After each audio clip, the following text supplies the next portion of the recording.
G'day subscribers, we're back at the FJ doing more welding. You're with Jules Knight on Jive Talking Garage.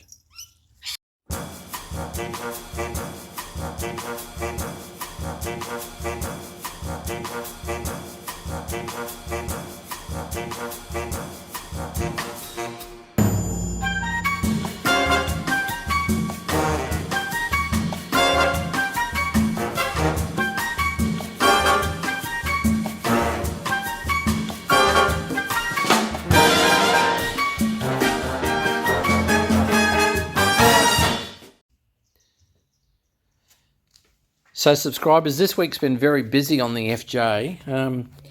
Dan had sorted out the closing issues of getting the door right and getting the gapping right to the front. We still have an issue with forming the piece in here, but that'll all come together once we've got everything else worked out. But that's fine. Now the important part for this week is, besides getting the door gapping right and the bottom of the sills right, Dan's welded in the outer sill. So the inner sill's been tacked in and the outer sill is welded into place. Now we just, on the back, you can see in this instance two things. Firstly, a lot of rust around here. So we've actually, you can see the new piece that's just about ready to go in here. But secondly, the amount of bog that's in there is unbelievable. When Mark Turnbull sees that, he won't believe that he was driving around in this car for so long with that much bog in it. But it's they didn't need a panel beater. They needed a sculptor to fix that. But Dan's done a great job welding all that in, getting that ready. So a few little bits and pieces to do, but nothing of any note. But a lot of work in bending up the sedan sill that was there to grow the metal, all of the rubber seal channel that was there and so on. So by unfolding that gave us more metal to slip up the inside to weld to. But we're now at a point of being ready on this side. He's done a lot of work on the inside with the number one cross member, that all sorted. And then it'll be a case of burning our way out when we're ready. So while Dan's been doing that, I've been working during the course of the week in the home office and our workshop there, doing a lot of stuff for the column shift and also gear shift, some painting and a few other bits and pieces. Today I've been on the little brackets that work underneath the gearbox. We're just about to weld a piece in here when we get the welder out, because there's no point getting it out twice. Get everything ready and then burn it in once.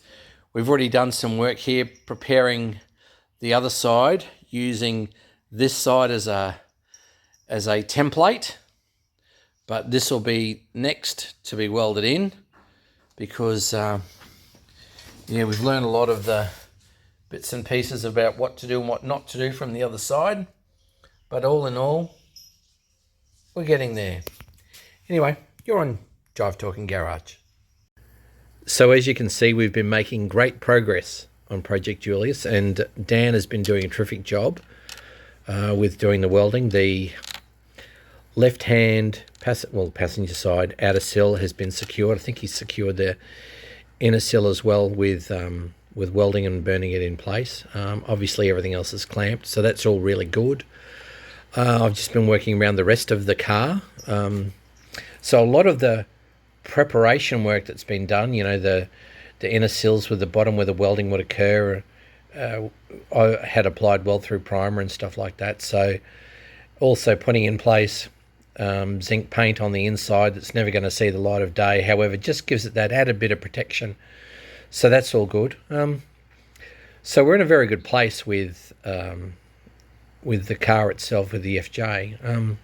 He's thinking probably another 3 weeks, and should be able to wheel it out. So we'll see. There's a little bit to do. Obviously, once you've done the outer and inner sills, it's a matter of working your way out, and that will require us to just put the floor pans in place, and obviously prior to doing that, remove the floor bracing, which is good, and that way that'll be ready to close up. So then there's some little bits around the car. There's some rust in the rear left wheel arch. We've got some holes to weld up in the firewall, and there's a little bit of rust at the bottom on the driver's side in the subframe. So with that, I mean, then it's pretty much done. So I'll be able to go and give it a big car wash as far as the, blowing out what's on the inside, because it was like a bull dust was that thick. So that's done. Oh, he welded up the spare wheel door for me the other day when I got my number plates back, so that was good. What else? So it'll be take it through the car wash, get the high pressure washer out, and just blow everything out of all the dust and everything off the chassis, so it's in a good place. Take it to Russell's so that he can undo all the fasteners, and then straight to the sandblasters, so they can sandblast underneath, give it an epoxy, sandblast the firewall and the apron panels, and just put them in epoxy. So I'll then take it to John's, put it on the hoist, and start my painting. So once that's done, I'm ready to remove the front and rear ends, send whatever bright zinking off that we need, so that's fine, and then install the duplicate set that we've already repaired and prepared and had put in place, so that it can just go excuse me, straight in. I'm told you do the back first as far as counterweights on a car goes, so we'll do the back, and then we can lower the car down onto the motor and gearbox that have already been mated up, onto the new front cross member. So we were working on the cross member Saturday, so it's all painted. The upper inners were put on together with the latest